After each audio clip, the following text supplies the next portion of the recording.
Hey guys, so let's continue coding our app. Now, we are going to need some general variables in our app to keep track of certain data. Here are the variables that we need to create. The first one is a score variable to keep track of the score. The score is just how many questions the user got right so far. So, below these references that we created over here, we will create an integer variable for score and initialize it to 0, like this.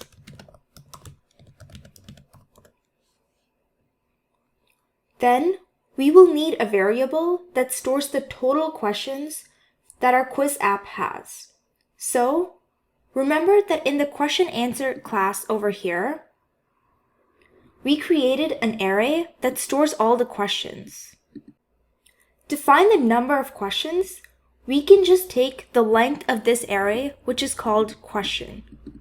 So, let's create an int variable, name it total questions, and set it to question answer dot question dot length.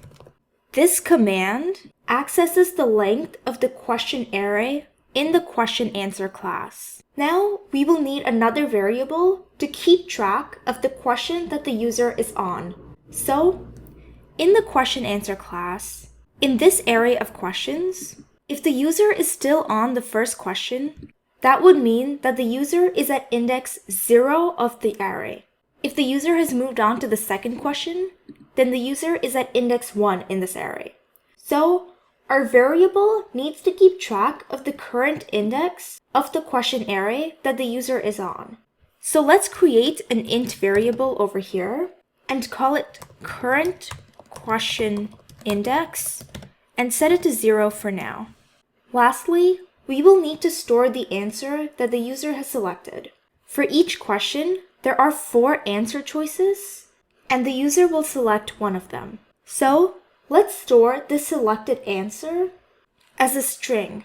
Let's create a string variable, name it selected answer, and set it to an empty string for now, like this.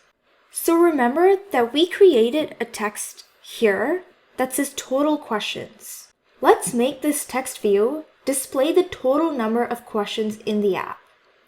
So, the variable for this text view is total questions text view. Let's set this text to include the variable total questions over here that stores how many questions are in the question array by writing total questions text view dot set text total questions plus total questions. So now it will show the number of total questions over here when you run the app.